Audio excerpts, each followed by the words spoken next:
Good morning, my friends. You are very welcome along to Tuesday morning's Anfield Agenda news roundup. While we await Liverpool's transfer activity to kick into gear, we will do what we always look to do, which is bring you guys the very latest from the media about the links for Liverpool in this summer window. This video is sponsored by Surfshark, the best VPN on the market. Surfshark is an app or browser extension that allows you to change your location to access websites in other countries and keep you safe and secure from hackers. Using Surfshark, we here in Ireland can access other countries' Netflix libraries or other streaming platforms like DAZN in Spain for all those important Premier League games. Surfshark keeps you safe and private by protecting everything you do online.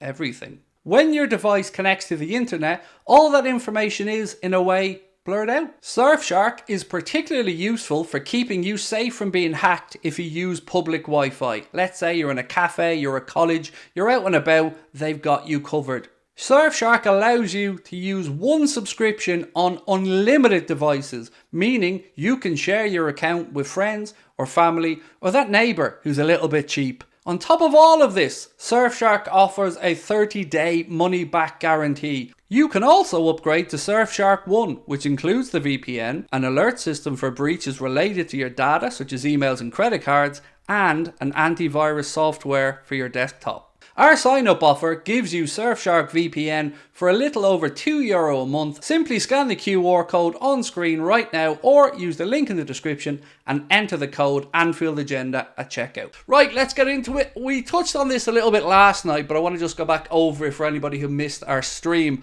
According to Sky Sports journalist Philip Heinz, Liverpool have joined other clubs in the race to sign Mohamed Simakan from RB Leipzig. He is a 24-year-old defender valued at between 40 and 45 million euro, and he is also of interest to Atletico Madrid.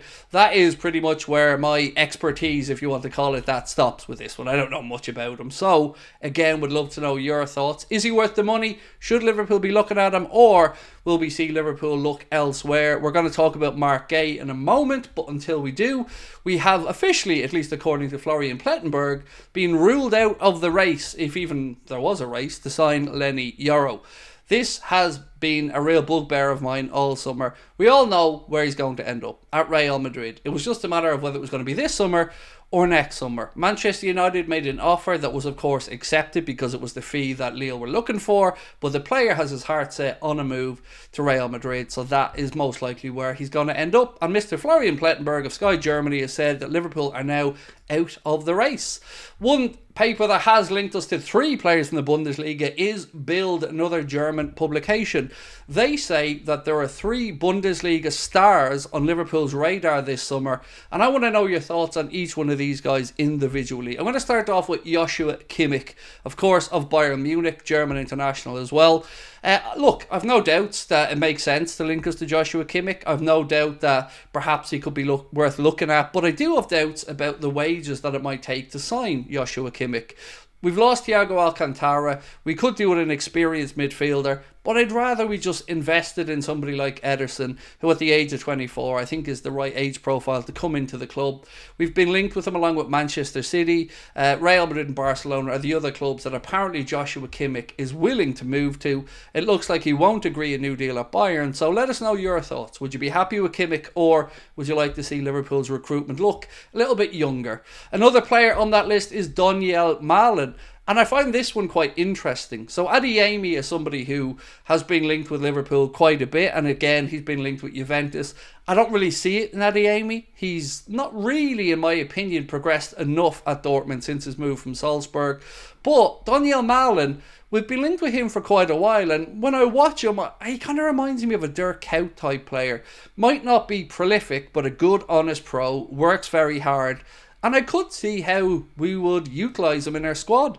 It is still a situation that needs to be monitored and looked at. I don't know how serious our interest is.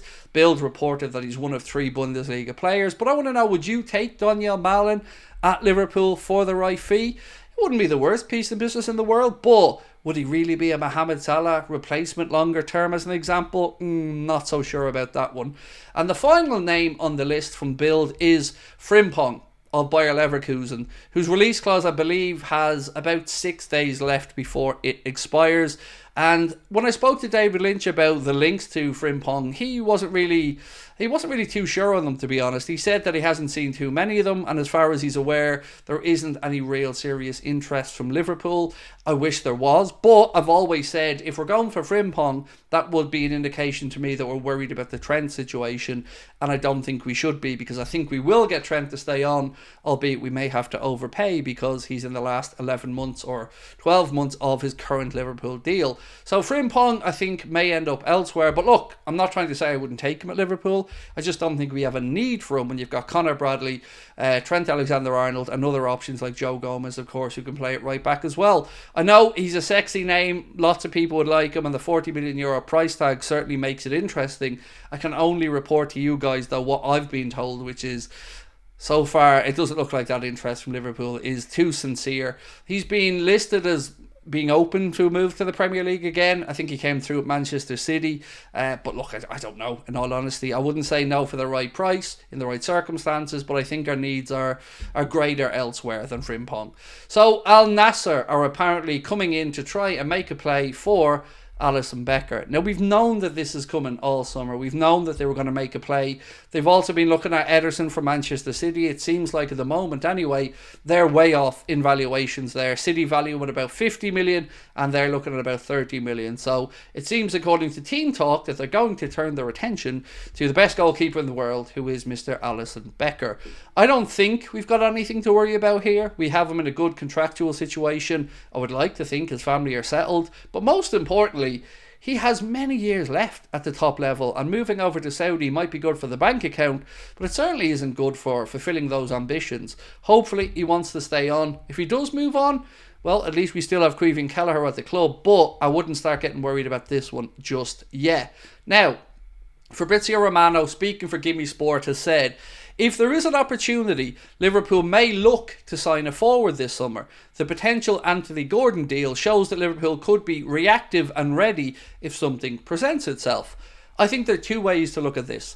Firstly, you can say, fair enough, reactive and ready, nothing wrong with that. But I would say reactive and ready is another way to say cheap and opportunistic. I think Liverpool should know who they want in this window. But yes, of course, if something gets presented to you that you hadn't initially thought of because maybe you didn't think the player was available, that's a different story. Federico Chiesa, to me, looks like one of those potential opportunistic signings. Juventus have no chance to keep him by the looks of it. They're going to have to cash in this summer, talking of about 20 million quid. Seems like a reasonable enough fee for me. Might be worth a punt, but again, he wouldn't be a long-term successor to Mohamed Salah or anything like that, but a good, versatile utility player that we could probably do a lot worse than looking at.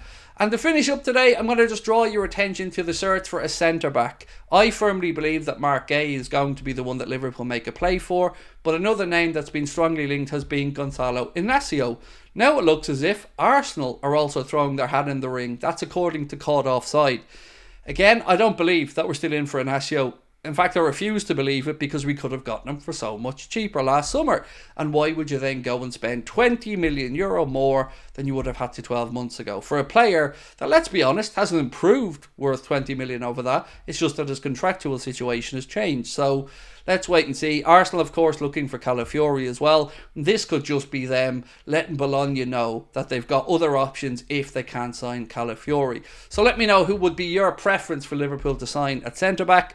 And that is pretty much it for me in this morning's video, my friends. We will be back tonight at 8:45 for the late night agenda, as we will be all the way through this week, right up until Saturday, which will be my day off. We're going to have a video coming out for you guys this evening as well, around 5 or 5:30. But feel free to let us know your thoughts on everything that I've discussed in this morning's news video, as well, of course, as just reminding you guys that tickets are still on sale for our shows in Cardiff and Liverpool, just over 2 weeks to go. And you can get your tickets with a link in the description. Have a wonderful day, and I will catch up with you all this evening. Thanks for watching. Much love.